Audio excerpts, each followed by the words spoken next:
Hi viewers, welcome to our channel. ప్రస్తుతం మనతో పాటు భరద్వాజ్ గారు సీనియర్ జర్నలిస్ట్ ఉన్నారు. వారితో ఒకసారి మాట్లాడదాం. సార్ నమస్కారం. నమస్తే సార్, చీకటి రోజులకు కూడా చరిత్రలో ఓ రోజు ఉండాలని చెప్పేసి ఇవాళ జూన్ 25న భారత రాజ్యాంగ హత్యా దినంగా కేంద్రం ప్రకటించింది సార్. హత్యా దినం రోజుగా అంటే అప్పటి ఎమర్జెన్సీ రోజులను గుర్తు చేసుకుంటూ అమిత్ షా గారు కూడా ట్వీట్ చేశారు సార్.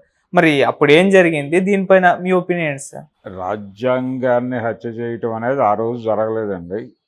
అంటే 42వ రాజ్యాంగ సవరణ గురించి మాట్లాడి ఉంటాడు ఆయన. ఎమర్జెన్సీ ఇందిరాగాంధీ గారు పెట్టిన మాట వాస్తవమే. దానికి కొన్ని చారిత్రక కారణాలు ఉన్నాయి. ఆవిడ 1975లో అలహాబాద్ హైకోర్టు జడ్జిగా ఉన్నటువంటి జగన్మోహన్ లాల్ సిన్హా అని, జస్టిస్ జగన్మోహన్ లాల్ సిన్హా ఆయన పేరు, ఆయన ఒక సెన్సేషనల్ జడ్జిమెంట్ ఇచ్చాడు.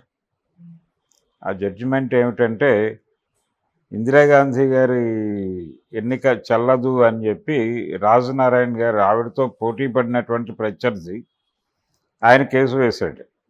ఎన్నికల సందర్భంగా ఈవిడ అధికార దుర్వినియోగానికి పాల్పడ్డారు అని. ఆవిడ పెట్టిన సభలకి పోలీసు వారు ఏర్పాట్లు అవి చేశారు అనేది ఆరోపణ. అయితే ఆ విచారణ సందర్భంగా జడ్జి గారు నిజంగానే ఆవిడ అధికార దుర్వినియోగానికి పాల్పడ్డట్టుగా ఆధారాలు ఉన్నాయని భావించాడు. ఆయన భావించి ఆవిడ ఎన్నిక చెల్లదు అని జడ్జిమెంట్ ఇచ్చాడు. అది చాలా హిస్టారికల్ జడ్జిమెంట్. ఒక సంచలనం సృష్టించింది ఆ రోజున. దేశం అంతా ఒక్కసారి నివ్వెరపోయింది. ఏమిటి ఇలాంటి జడ్జిమెంట్ వచ్చింది, ఇందిరాగాంధీ నిజానికి నైతికంగా ఓడిపోయినట్టు, ఆవిడ వెంటనే రాజీనామా చేయాలి అనేటువంటి డిమాండ్ వచ్చింది. అయినప్పటికీ ఆవిడ చేయలా. సుప్రీంకోర్టుకి అప్పీల్కి వెళ్ళారు. సుప్రీంకోర్టులో కృష్ణయ్యర్ గారి బెంచ్కి వచ్చింది. అది వస్తే ఆయన కొంచెం రిలీఫ్ ఇచ్చి, అంటే అలహాబాద్ హైకోర్టు చెప్పిన జడ్జిమెంట్ను సమర్థిస్తూనే ఇందిరాగాంధీకి ఒక చిన్న వెసులుబాటు కల్పించాడు. ఆయన ఏమంటాడంటే ఆవిడ ప్రధానిగా కొనసాగొచ్చు, లీగల్ ఫైట్ కూడా చేసుకోవచ్చు ఈ జడ్జిమెంట్ మీద అనే ఒక వెసులుబాటు కల్పిస్తూ అలహాబాద్ హైకోర్టుని, ఆ కోర్టు ఇచ్చినటువంటి జడ్జిమెంట్ని, జగన్మోహన్ లాల్ సిన్హా గారు ఇచ్చినటువంటి జడ్జిమెంట్ని ఆయనేమీ తప్పు పట్టలేదు. ఆ తర్వాత విస్తృత ధర్మాసనానికి వెళ్ళారు ఆవిడ.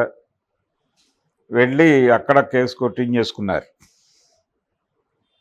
ఆ విధంగా ఆవిడ బయటపడిన తర్వాత పార్లమెంటు పదవీ కాలాలను పొడిగిస్తూ 6 ఏళ్లకి పొడిగించడంతో పాటు రాజ్యాంగంలో సోషలిజం, లౌకికవాదం ఇవన్నీ చేరుస్తూ ఆవిడ 42వ రాజ్యాంగ సవరణ తీసుకొచ్చారు. దీని మీద యమగోళ సినిమాలో ఎన్టీ రామారావు గారు ఒక సెటైర్ వేస్తాడు. అంటే ఇదెక్కడ అధర్మశాస్త్రమయ్యా బాబు, కాలానుసారంగా మార్పులు జరగాలి కదా అంటాడు. యముడి దగ్గర ఉన్నటువంటి ధర్మశాస్త్రంలో మార్పులు ఉండవు అంటాడు యమధర్మరాజు. అదేమిటాయా, మేము 42 ఏళ్ల క్రితం రాజ్యాంగం రాసుకుని ఇంకా 30 ఏళ్ళు కూడా కాలేదు, అప్పటికి 70 ఏళ్ళు వచ్చింది ఆ సినిమా. మాకు రాజ్యాంగం అమలులోకి వచ్చి నిండా 30 ఏళ్ళు కూడా కాలేదు, ఇప్పటికి 40 సార్లు దాన్ని సవరించాం, కాబట్టి ఏం పర్లేదు, మీ ధర్మశాస్త్రాన్ని మార్చుకోవచ్చు అంటాడు. అలా ఓ సెటైర్ వేస్తాడు ఆయన. ఈ పద్ధతిలో 42వ రాజ్యాంగ సవరణ ద్వారా ఆవిడ ఈ ఎమర్జెన్సీ తీసుకురావడం ఇవన్నీ జరిగింది. పార్లమెంటు పదవీ కాలాన్ని పొడిగించడం ఇవన్నీ జరిగినాయి. దీని మీద దేశవ్యాప్తంగా నిరసన జ్వాలలు ఎగసినాయి. ఇందులో భాగంగా జాతీయ భద్రతా చట్టం కింద, నాసా మీసా అంటారు, అది జాతీయ భద్రతా చట్టాలు, అవి రెండు కూడా. ఆ చట్టాల కింద మొదటేమో స్మగ్లర్స్ని వాళ్ళని టార్గెట్ చేస్తున్నట్టుగా కనిపించి, వాళ్ళతో పాటు ప్రివెంటివ్ డిటెన్షన్, పీడీ యాక్ట్ అంటారు. ఓకే, ప్రివెంటివ్ డిటెన్షన్, ముందస్తుగా అరెస్ట్ చేయటం, వీళ్ళ నుంచి ప్రమాదం ఉంది ఈ దేశానికి అని. ఆ ప్రివెంటివ్ డిటెన్షన్ మీద దేశంలో ఉన్న రాజకీయ నాయకులు, తనకు వ్యతిరేకంగా ఉన్న రాజకీయ నాయకులందరినీ అరెస్ట్ చేసి, అన్ని పార్టీల వాళ్ళని, ఈ పార్టీ ఆ పార్టీ అని కాదు, తనకి వ్యతిరేకులు అనుకున్న వాళ్ళందరినీ అరెస్ట్ చేసి జైల్లో పడేసింది ఆవిడ. ఆ పడేసిన వాళ్ళలో జార్జ్ ఫెర్నాండెజ్ లాంటి వాళ్ళు ఉన్నారు, అందరూ ఉన్నారు. అద్వానీ గారు ఉన్నాడు, మధు దండావతే ఉన్నాడు. మధు దండావతే అయితే నన్ను కర్ణాటక జైల్లో పెట్టారు, అందుకని కర్ణాటక అంటే కన్నడ భాష వచ్చేసింది నాకు, భవిష్యత్తులో మళ్ళీ ఇందిరాగాంధీ గారు గెలిచి ఎమర్జెన్సీ పెట్టి అరెస్టులు చేస్తే ఆంధ్ర జైల్లో పెడతారేమో, అప్పుడు నాకు తెలుగు కూడా వస్తుంది అని మాట్లాడేవాడు ఆయన. ఇలా చాలామంది నాయకులను జైల్లో పెట్టారు. అంతే తప్ప రాజ్యాంగపరమైనటువంటి అంటే కంపారిటివ్గా ఆ రోజులతో పోలిస్తే అది నిర్బంధమే. పేపర్లు సాయంత్రం వచ్చేవి, ఉదయం వచ్చేవి కాదు. అంటే పేపర్ మొత్తం కంపోజ్ చేసిన తర్వాత కలెక్టర్కి పంపించాలి, వారు ఓకే చేసిన తర్వాత ప్రింట్కి వెళ్ళాలి. ఇది కండిషన్. అంటే ఏ వార్త జనంలోకి వెళ్ళాలి, ఏది వెళ్ళకూడదు అనేది సెన్సార్ ఉండేది. ఇది పత్రికా స్వేచ్ఛ మీద ఉక్కుపాదమే. ఆవిడ చేశారు ఈ పని, ఆ పని కూడా చేసింది. ఇలా దాని మీద ఎమర్జెన్సీ మీద జయప్రకాష్ నారాయణ నేతృత్వంలో పెద్ద ఉద్యమం జరిగింది. ఆ ఉద్యమం ఫలితంగానే 77లో జరిగినటువంటి ఎన్నికల్లో కాంగ్రెస్ పార్టీ ఓడిపోయి జనతా పార్టీ గెలిచింది. అది ఎక్కువ రోజులు లేదు, 77 ఎన్నికల్లో గెలిచారు వాళ్ళు. 80లో మళ్ళీ ఓడిపోయారు, మళ్ళీ ఇందిరాగాంధీయే గెలిచింది. 80లో జరిగినటువంటి ఎలక్షన్స్లో తిరిగి ఇందిరాగాంధీ గారే భారీ మెజారిటీతో గెలిచింది ఆవిడ, పైగా కొత్త పార్టీ పెట్టి. ఈ ఎమర్జెన్సీ సందర్భంగా పార్టీ ఓడిపోయినందుకు ఆవిడ సంజాయిషీ చెప్పాలని డిమాండ్ చేస్తూ, ఓటమికి ఆవిడనే బాధ్యురాలను చేస్తూ ఆవిడని పార్టీ నుంచి సస్పెండ్ చేశాడు అప్పటి కాంగ్రెస్ పార్టీ అధ్యక్షుడు బ్రహ్మానందరెడ్డి గారు. ఆవిడ ఏం పర్వాలేదని చెప్పి బయటికి వెళ్ళి ఆవిడ కాంగ్రెస్ అని పెట్టుకుంది, ఇందిరా కాంగ్రెస్ అని. ఆ ఇందిరా కాంగ్రెస్ 80 ఎన్నికల్లో గెలిచింది. ఈ కాంగ్రెస్ ఓడిపోయి, ఈ కాంగ్రెసు జనతా పార్టీ, గెలిచిన జనతా పార్టీ ముందు నుంచి ఉన్నటువంటి కాంగ్రెస్ పార్టీ రెండూ ఓడిపోయి కొత్త పార్టీ ఇందిరా కాంగ్రెస్ గెలిచి ప్రభుత్వాన్ని ఏర్పాటు చేసింది. ఈవిడ ప్రధాన అయింది. ఎప్పుడైతే ఆవిడ పార్టీ గెలిచి ఆవిడ ప్రధాన అయిందో ఇమ్మీడియట్గా బ్రహ్మానందరెడ్డి గారు తిరిగి తన పార్టీని ఆ కాంగ్రెస్లో విలీనం చేశాడు. చేసి మళ్ళీ ఇందిరాగాంధీ గారి కాళ్ళ దగ్గరికి వెళ్ళాడు. ఆయనకు కూడా కేంద్రంలో మంత్రి పదవి ఇచ్చింది ఆవిడ ఆ రోజుల్లో. ఆ టైంలో ఏపీ ముఖ్యమంత్రిగా ఉండి ఇందిరాగాంధీకి వ్యతిరేకంగా పనిచేసిన వెంగళరావు కూడా ఆవిడ కేంద్రంలో పదవి ఇవ్వడం జరిగింది. ఇలా అయితే ఆ రోజున ఆవిడ కొంత చొరవ చేసి నియంతృత్వ పోకడ పోయిన మాట వాస్తవం. దేశంలో ఆవిడకి వ్యతిరేకంగా మాట్లాడిన వాళ్ళందరినీ అరెస్టులు చేసిన మాట వాస్తవం. విప్లవకారులను కూడా అరెస్ట్ చేసింది. అంటే విప్లవ పార్టీల్లో ఉన్నటువంటి వరవరరావు గారు వీళ్ళందరూ కూడా జైల్లోనే ఉన్నారు అప్పుడు. చరబండి రాజు, కేవీ రమణారెడ్డి గారు, మొత్తం విప్లవ రచయితలు అందరినీ అరెస్ట్ చేసి జైళ్ళల్లో పెట్టారు. కొంతమంది అండర్టేకింగులు రాసి బయటకు వచ్చారు, రావి శాస్త్రి గారు లాంటి వాళ్ళు. చాలామంది జైల్లోనే ఉన్నారు. ఉండి తర్వాత ఎప్పుడో దాదాపు వీళ్ళు ఎమర్జెన్సీ ఎన్నికలకు ముందు విడుదల చేశారు వాళ్ళని, 77 ఎన్నికలకు ముందు. అటువంటి కండిషను, అంత చీకటి రాజ్యం నడిచినటువంటి మాట వాస్తవమే. కానీ నరేంద్ర మోడీ గారి 10 సంవత్సరాల పాలనలో రాజ్యాంగాన్ని అపహాస్యం చేసినంతగా ఇందిరాగాంధీ గారు చేయలే. కాబట్టి రాజ్యాంగ వ్యతిరేకము, లేకపోతే రాజ్యాంగాన్ని హత్య చేసిన సందర్భము ఎంత దుర్మార్గమైనటువంటి రోజులైనప్పటికీ ఎమర్జెన్సీ రోజులు కాదు. నరేంద్ర మోడీ గారి పాలనలోనే జరిగింది రాజ్యాంగాన్ని అపహాస్యం చేయటం అనే కార్యక్రమం అన్ని విధాలుగా. ఓకే, రాజ్యాంగానికి తూట్లు పొడిచే ప్రయత్నం జరిగింది, రాజ్యాంగ స్ఫూర్తికి తూట్లు పొడిచే ప్రయత్నం జరిగింది. దేశంలో మత సామరస్యాన్ని సమూలంగా నాశనం చేసే దిశగా వాళ్ళ చర్యలన్నీ నడిచినాయి. కాశ్మీర్కి స్వయం ప్రతిపత్తి రద్దు చేయటము, అలాగే ఈ జనాభాకి సంబంధించినటువంటి వ్యవహారాల్లో వాళ్ళు తీసుకొచ్చినటువంటి చట్టం, అది ఈ దేశంలో ఉన్నటువంటి మైనారిటీల పాలిటి ఉక్కుపాదాన్ని మోపే వ్యవహారంగా మారింది. దీంతోపాటు కామన్ సివిల్ కోడ్ అనేటువంటి ఆలోచన తీసుకురావటం, రాజ్యాంగం ఏ స్ఫూర్తితో అయితే రాశాడో అంబేద్కర్ గారు, ఆ స్ఫూర్తిని దెబ్బతీసే నిర్ణయాలు ఇవన్నీ. ఈ నిర్ణయాల్లో భాగంగా నెమ్మదిగా రిజర్వేషన్లను డైల్యూట్ చేయటం ఇవన్నీ మొదలైపోయినాయి.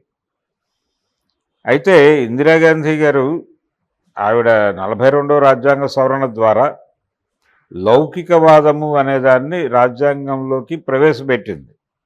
సోషలిజం, లౌకికవాదం, సెక్యులరిజం అనేది. దాన్ని విపరీతంగా రెడిక్యూల్ చేశారు వీళ్ళు. మత సహనము, అలాగే పరమత సహనము, అన్ని మతాలకి సమానమైనటువంటి అవకాశం కల్పించాలి. ముఖ్యంగా రాజ్యానికి అంటే ప్రభుత్వానికి మతతత్వం, మత దృక్పథం ఉండకూడదు అనేది లౌకికవాదం. కానీ భారతదేశంలో ప్రభుత్వానికి మత దృక్పథం ఉండటం అనేది మోడీ గారి రాజ్యంలోనే చూసాం మనం. ఇందిరాగాంధీ గారి రోజుల్లో అది లేదు. ఆవిడ సర్వమత సమానత్వాన్ని ప్రతిపాదించారు. వీళ్ళు హిందూ మతరాజ్య స్థాపన పేరుతో కార్పొరేట్ రాజ్యాన్ని అంటే ఒక రకంగా ఇది కార్పొరేట్ రాజ్యమే. కార్పొరేట్లకి ఈ దేశపు హిందువులందరినీ బానిసలుగా మార్చే ప్రయత్నంలో భాగంగా ఇంతమంది నా వెనకాల ఉన్నారు అని వీళ్ళందరినీ నెంబర్ చూపించి కార్పొరేట్లను ఇక్కడికి ఆహ్వానించి వీళ్ళందరితో వాళ్ళకు ఊడిగం చేయించడమే మోడీ గారి ప్రోగ్రాం. ఇంత నియంతృత్వము, ఇంత అణచివేత, ఇంత పరమతాల మీద విపరీతమైన ద్వేషభావం రెచ్చగొట్టడం ఇవన్నీ కూడా ఇందిరాగాంధీ గారి రోజుల్లో లేవు. రాజ్యాంగ స్ఫూర్తిని పూర్తి స్థాయిలో తూట్లు పెట్టి రాజ్యాంగాన్ని హత్య చేసింది భారతీయ జనతా పార్టీ, నరేంద్ర మోడీ గారి పరిపాలన, అమిత్ షా గారి పరిపాలన. అంతే తప్ప ఎమర్జెన్సీ అనేది చాలా తక్కువ వీళ్ళతో పోలిస్తే. ఈ రోజున ఎవరు మాట్లాడినా వాళ్ళని ఉపా కేసుల కింద లోపలేస్తున్నారు కదా. ఆ రోజున ఆవిడ పీడీ యాక్టో లేకపోతే నాసానో మీసానో పెట్టి అరెస్ట్ చేసేది. Maintenance of internal security act కింద లోపలేసేవాళ్ళు. ఇప్పుడు ఆ పరిస్థితి లేదుగా. ఇప్పుడు ఉపా యాక్ట్ కింద లోపలేస్తే బెయిలు లేదు, అప్పీలు లేదు. పైగా చట్ట సవరణలు విపరీతంగా తీసుకొచ్చారు. ఈ చట్ట సవరణలన్నీ కూడా కార్పొరేట్లకు అనుకూలంగా ఉన్నాయి. కార్మిక చట్టాలు ఇవన్నీ తుంగలో తొక్కి పరిశ్రమలు, కార్పొరేట్ సంస్థలకు అనుకూలమైనటువంటి చట్టాలు చేయటం కూడా వీళ్ళ హయాంలోనే మొదలైంది సీరియస్గా.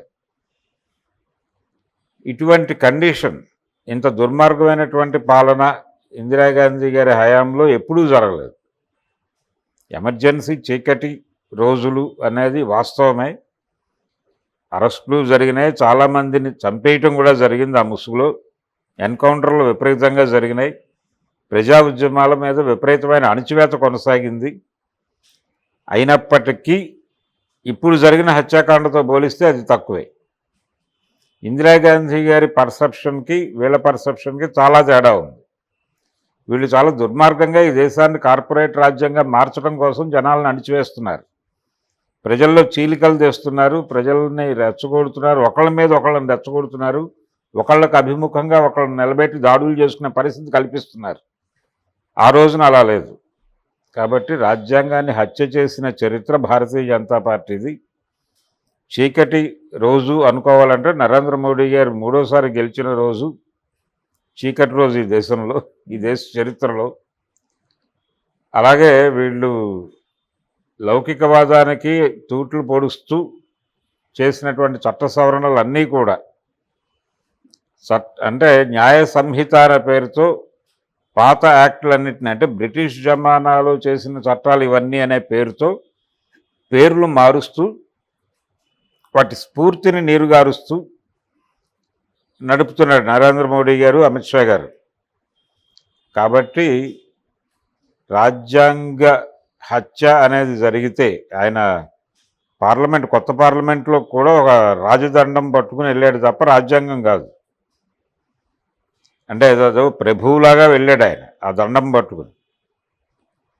రాజ్యాంగం పరిరక్షించాల్సినటువంటి పార్లమెంటు కొత్త భవనం ప్రారంభోత్సవం సందర్భంగా మొన్న రాజ్యాంగం పట్ల విధేయత కనబరిచాడు 63 సీట్లు తగ్గాక. మళ్ళీ ఇప్పుడు కాన్ఫిడెన్స్ వచ్చింది, ఓవర్ యాక్షన్ మొదలు పెడుతున్నారు, అది అలాగే జరుగుతుంది వాళ్ళ గొడవ. కాబట్టి భారతీయ జనతా పార్టీయే రాజ్యాంగాన్ని హత్య చేసింది, కాంగ్రెస్ పార్టీ కాదు, ఇందిరాగాంధీ గారు అంతకంటే కాదు. రాజ్యాంగాన్ని పరిరక్షించుకునే ప్రయత్నాలే చేశారు అప్పుడు ఇప్పుడు కూడా ఓకే. కాంగ్రెస్ పార్టీ. ఆ పార్టీలో లోపాలు ఉండొచ్చు, ఇందిరాగాంధీ గారు నియంతృత్వం పోకడే పోయారు చాలా స్పష్టంగా. ఆవిడ తీసుకున్న నిర్ణయాల్లో చాలా దుర్మార్గమైన నిర్ణయాలు ఉన్నాయి. పర్టికులర్గా స్వర్ణ దేవాలయం మీదకి సైన్యాలను పంపించటం, అలాగే నక్సల్బరీ ఉద్యమాన్ని తుపాకులతో అణిచివేయటం, శ్రీకాకుళం ఉద్యమాన్ని తుపాకులతో వెంగళరావు గారి సారథ్యంలో బ్రహ్మానందరెడ్డి గారి నాయకత్వంలో అణగదొక్కటం, అనేక మందిని ఎన్కౌంటర్ల పేరుతో చంపేయటం, ఇవన్నీ ప్రజల మీద తీవ్ర స్థాయిలో నిర్బంధాన్ని ప్రయోగించడం, ఇవన్నీ చేశారు ఆవిడ. అయినప్పటికీ వీళ్లతో పోలిస్తే ఆవిడ అంత దుర్మార్గురాలను అనుకోలేదు.